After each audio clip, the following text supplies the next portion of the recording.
El canal del Congreso presenta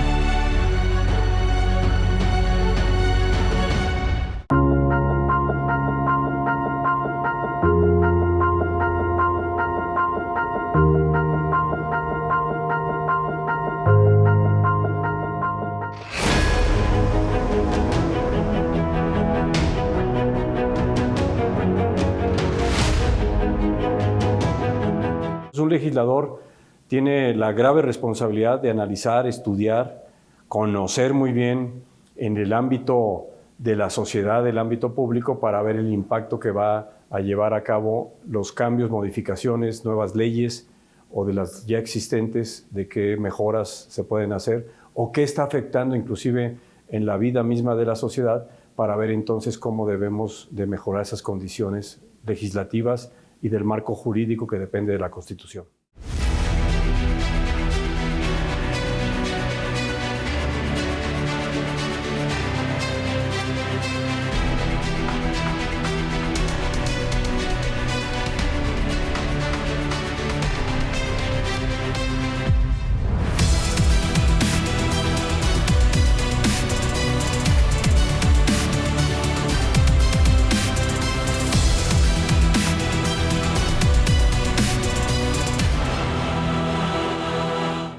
Yo he tenido la experiencia de estar en la política siendo un empresario con vocación de servicio y vocación política.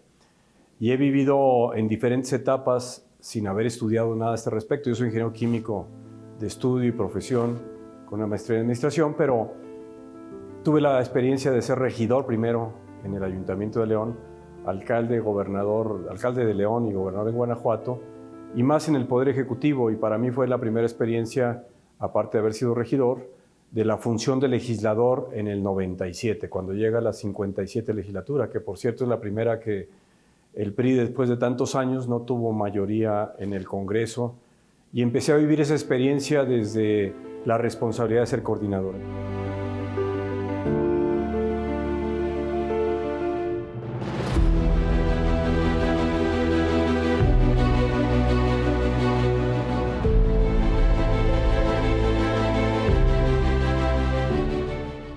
¿Qué hace un diputado federal? ¿Qué hace un senador? ¿Qué es lo que tienen que estar observando? ¿Qué es lo que me pueden atender a mí en mis demandas y necesidades? Y a eso me refiero, que el 70% de las necesidades de los ciudadanos está más en el ámbito municipal. Pero sí debe haber una cercanía entonces con autoridades municipales, estatales, por parte de los senadores o los diputados federales, para entonces entender la dinámica de qué cosas tiene, qué acciones debemos de llevar dentro de la legislatura, dentro del Congreso de la Unión, para ajustarlas de tal manera que entonces tengan una mejor forma de desempeñarse, desenvolverse y de actuar dentro del marco jurídico de cada estado de la República. Y de ahí que se derivan los reglamentos que elaboran los propios municipios. En mi caso, desde el gobierno municipal en León, que tuve la oportunidad de ser alcalde del 89 al 91, el siglo pasado, pues entendí y comprendí muy bien que la participación ciudadana tenía que no solo desdoblarse a través de las organizaciones vecinales, de las comunidades rurales, sino que también funciones que tiene el municipio podíamos descentralizarlas y podríamos tener organismos desconcentrados, descentralizados del propio municipio. El municipio es la forma primera de la sociedad civil, con autoridades propias y funciones específicas, cuya misión consiste en proteger y fomentar los valores de la convivencia local y prestar a la comunidad los servicios básicos que la capacidad de las familias no alcanza a proporcionar. El municipio, base de la organización política nacional, debe ser comunidad de vida y no simple circunscripción política, fuente y apoyo de libertad, de eficacia en el gobierno y de limpieza en la vida pública. Que podemos involucrar, empoderando, participando, haciendo corresponsable a la propia sociedad.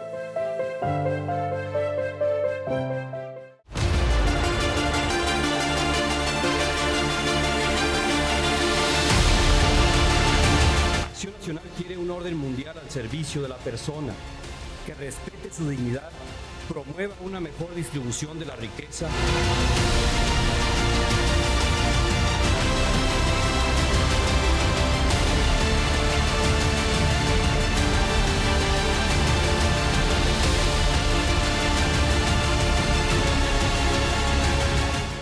en principio digo, y con mucho orgullo, que fui formado desde primero de kinder hasta último año de preparatoria por los jesuitas en el Instituto Lux en León.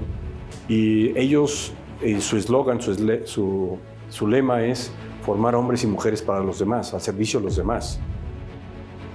Yo creo que eso selló algo en mi vida, porque cuando yo tomo la decisión de estudiar ingeniero químico, pues sí me preguntó la psicóloga y me dijo, ¿pero por qué quieres estudiar ingeniero químico? Pues porque es el negocio que tiene mi padre de curtir pieles de bovino para la industria del calzado, marroquinería en León, y pues ahí son procesos químicos.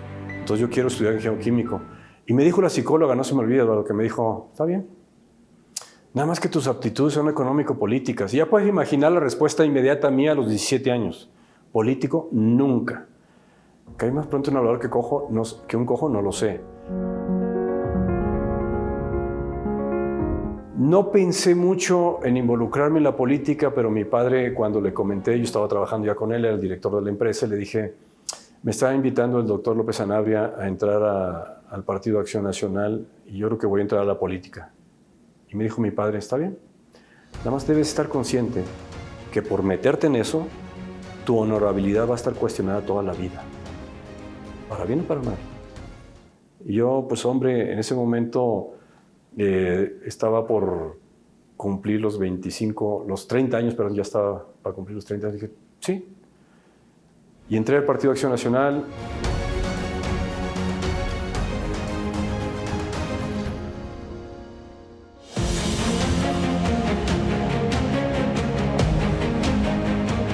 Acción Nacional entiende el bien común como el conjunto organizado de condiciones que posibilitan a la persona cumplir de manera óptima su destino material y espiritual.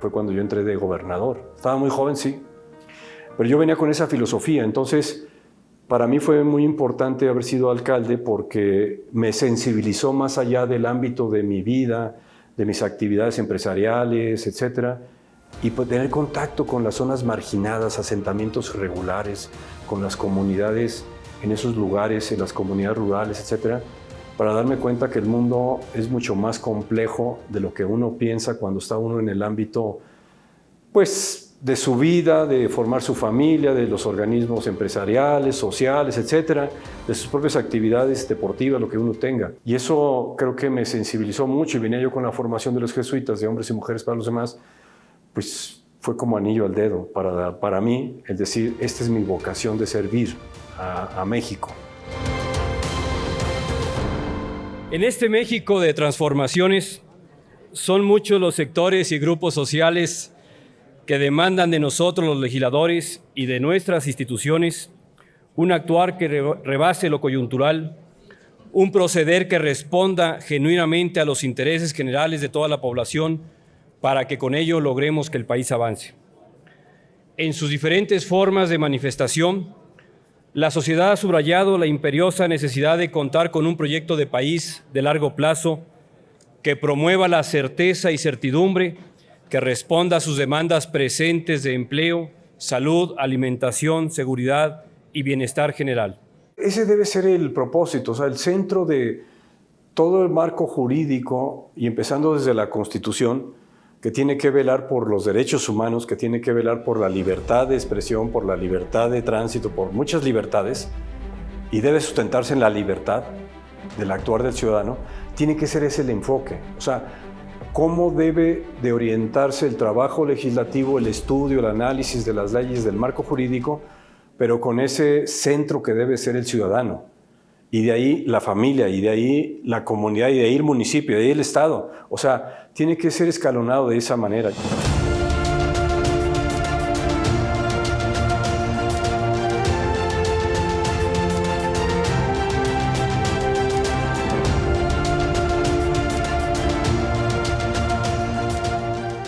Esa legislatura fue una legislatura parteaguas, diría yo, en la historia pues, de la vida pública y del Congreso de la Unión en nuestro país, porque por primera vez un partido político no tenía la mayoría absoluta. Y había un problema, porque entonces el PRI decía, pues no tengo mayoría absoluta, pero yo voy a tener la gran comisión. No, compadre, fíjate que aquí está la ley orgánica de la Cámara de Diputados y no va a haber gran comisión. Y tenemos que ponernos de acuerdo para ver entonces cómo se va a constituir la mesa directiva de la Cámara y cómo va a ser la Comisión de Régimen Interno para la administración de la Cámara, los recursos.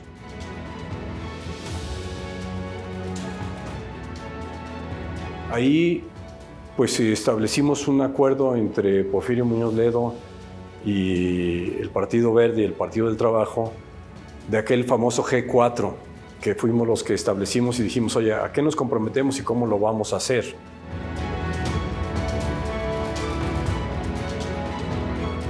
Bien, el informe era el 1 de septiembre y estaba en la ley que debía ser a las 5 de la tarde, más que los presidentes decían, no, yo lo quiero dar en la mañana. Pues está en la ley en 5 de la tarde. Entonces, desde ahí empezamos nosotros a apegarnos a la ley orgánica del Congreso de la Unión, de la Cámara de Diputados y al reglamento interior de la Cámara de Diputados.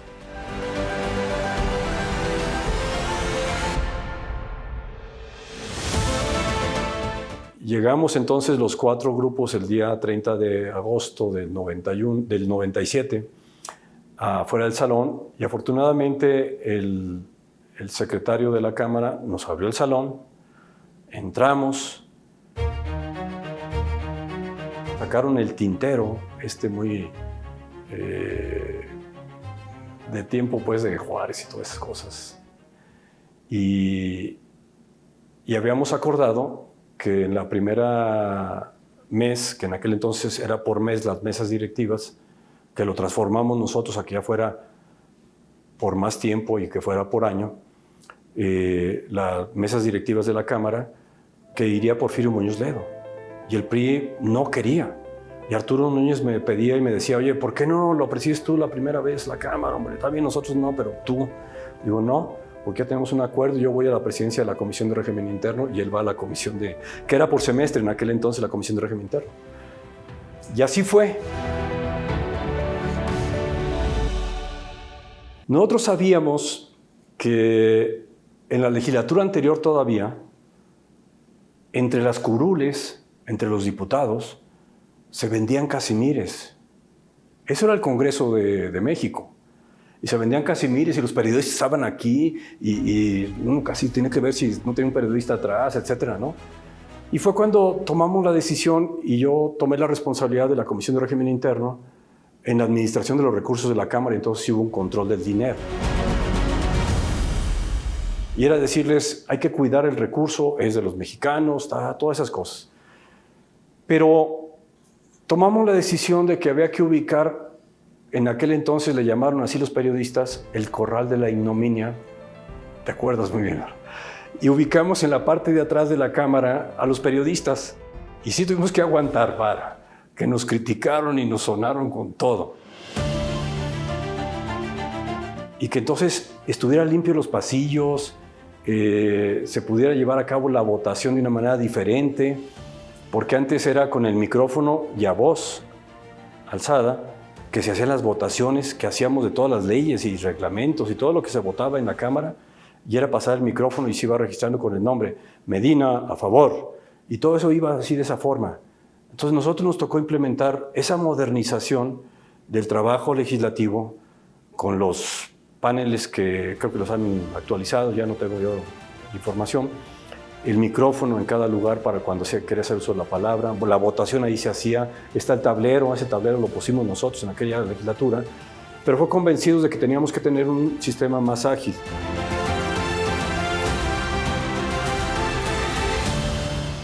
Lo de Porfirio creo que fue un discurso fuerte y muy diplomático, muy elegante, sobre todo aquella expresión de nosotros que en forma individual somos menos que vos, pero todos somos más que vos. Y era decirle al presidente, oye, pues queremos trabajar de la mano con el legislativo y el poder ejecutivo.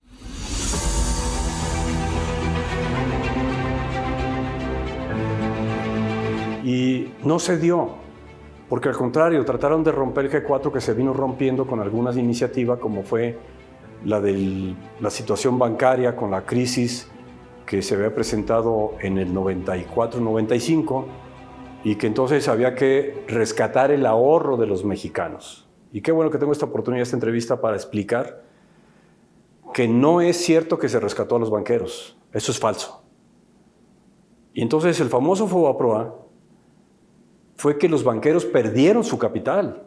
Perdieron todo porque tuvieron que meter la aseguradora y otras empresas que no eran parte del banco.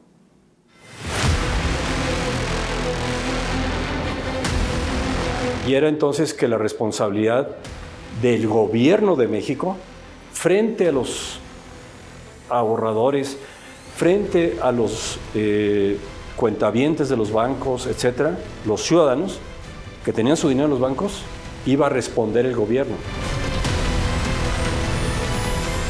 Era un problema del país y no era un problema del PRI, no era un problema del gobierno de Zedillo, era un problema del país que teníamos que resolver bien.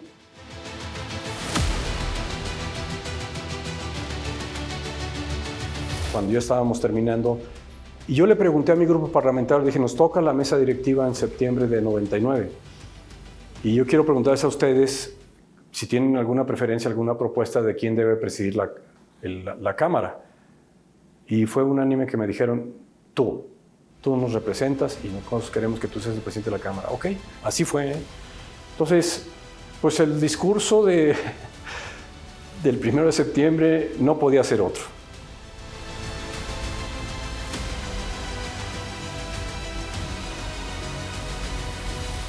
Yo sabía que le estaba hablando no al Congreso, sino a los mexicanos, y por supuesto me refería a lo que el presidente había presentado como Zedillo, como informe.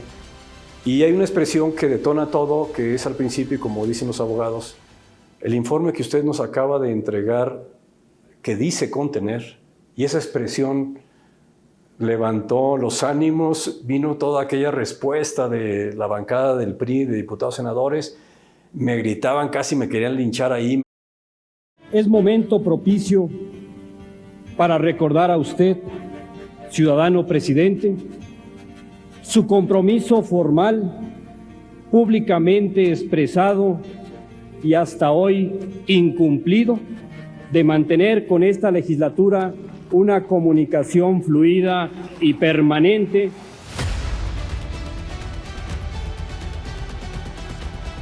Y sí fue un momento complejo, difícil para mí, pero me sostuve. Y hay una fotografía ahí que expresa mucho esto porque volteaban Zedillo y el presidente del Senado, no recuerdo quién era, del PRI, y volteaban a verme, como diciendo, ¿es real lo que estamos viviendo? ¿Es real lo que está diciendo aquí el presidente de la Cámara? Asombrados, y tengo esa fotografía. Y yo estoy muy sobrio, pues, contestando eso. Y yo creo que esas entrevistas que ustedes están haciendo, pues somos legisladores de diferentes momentos, pues ahí estamos compartiendo ese registro histórico de qué es lo que hubo, lo que había.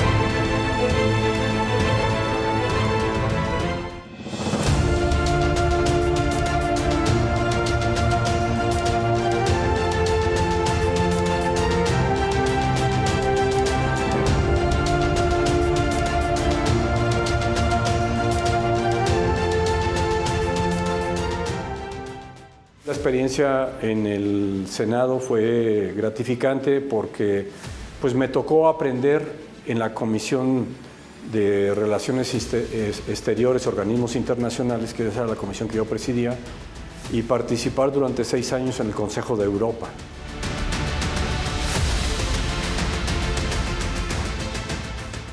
Entonces, esa es una grata experiencia, pues lo que yo viví de la forma como es el Poder Legislativo en México. Sino haber participado nada más en el Ejecutivo no me hubiera permitido entender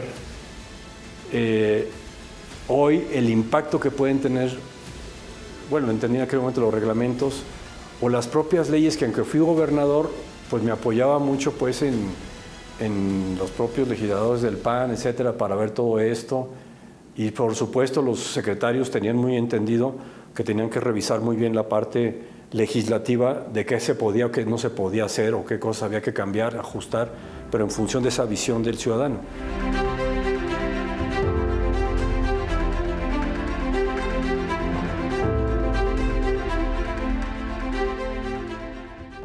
La política exterior de México goza de un prestigio internacional creciente. Hoy se refuerza por la legitimidad democrática de nuestra nación. Es por ello que desde esa posición de privilegio podemos desempeñar un papel de vanguardia respecto a nuestra política exterior, transformando el país en promotor activo del cambio del sistema internacional. Si queremos el desarrollo de nuestro país, lo tenemos que focalizar y desde el ámbito del legislativo, de que las leyes impulsen esa autonomía y esa libertad de los municipios y que puedan tener ese desarrollo. Entonces, el ramo 33, que nació en aquel momento, más o menos en el año 98, cuando ya estábamos en la legislatura, pues tenía que ver con esa experiencia, ese enfoque, no solo de Guanajuato, no solo para los municipios de mi estado, sino también para el resto del país. El tratamiento del municipio como dependencia o acto de descentralización por región respecto de los gobiernos estatales fue sin duda el agravio histórico más agudo respecto de nuestro más antiguo orden de gobierno, ya que el municipio es anterior al mismo Estado mexicano.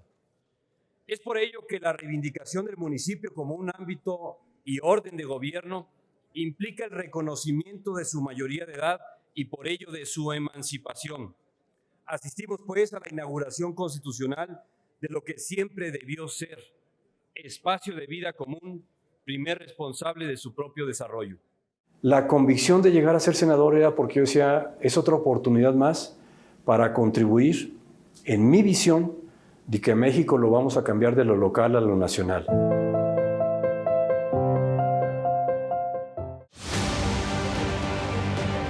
Y entonces debe haber una estrecha relación entre la entidad federativa, el gobierno, el poder legislativo, etcétera, con los senadores, también con los diputados, pero con los senadores.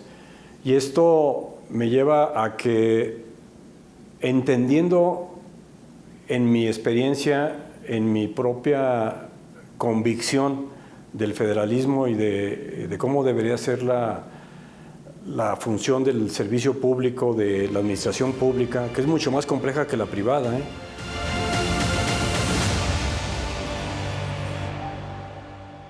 Quiero hacer referencia a que el 30 de enero pasado presenté mi libro Un México para Todos aquí en México y voy a hacer referencia a Luis Carlos Ugalde porque lo invité para presentar y cuando presentó el libro Luis Carlos Ugalde empezó más o menos con expresiones, palabras más, palabras menos, que había descubierto a otro Carlos Medina que él conocía, porque ahora veía que sí había un empresario con vocación de servicio y un empresario con una profunda vocación social. Él lo dijo ahí. Entonces, eso lo traigo a colación porque pareciera que los empresarios nada más están buscando un beneficio personal, patrimonial, de negocio, de utilidades, y no es así. Y eso debe haber entonces un capitalismo consciente o una empresa consciente con una mayor responsabilidad social, que es como yo la entendí desde la empresa de mi padre hasta los negocios que yo tengo. Debemos entender que en cada municipio somos una comunidad y que los gobiernos, las autoridades más llamadas gobiernos, ni tienen todo el dinero, ni tienen todo el tiempo para resolver las carencias y necesidades de la población. Y empiezo. ¿Cómo abatir la pobreza alimentaria y cómo abatir la pobreza extrema? Ningún gobierno lo va a poder hacer sin la participación de los ciudadanos, sin la participación de las organizaciones filantrópicas, altruistas, y por eso hablamos del Banco de Alimentos y hablamos de muchas otras organizaciones que le toca entonces a la autoridad coordinar y organizar esa energía de la sociedad. Y eso me lleva, Eduardo, a mi definición, que esa sí es mía, del 89. ¿Qué es gobernar? Y gobernar para mí es el proceso de conducción autodirigido por la sociedad hacia el bien común.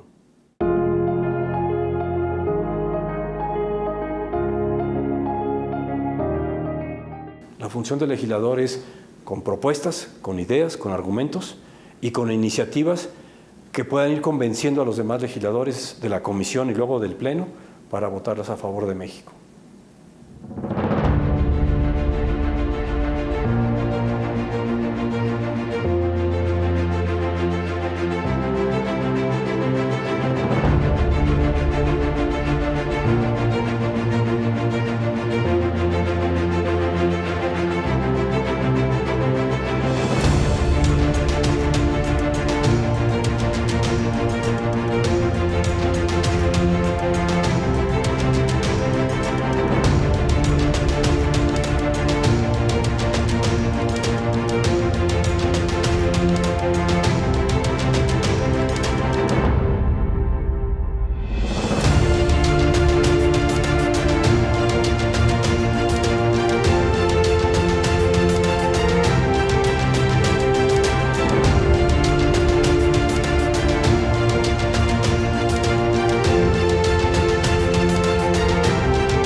El canal del Congreso presentó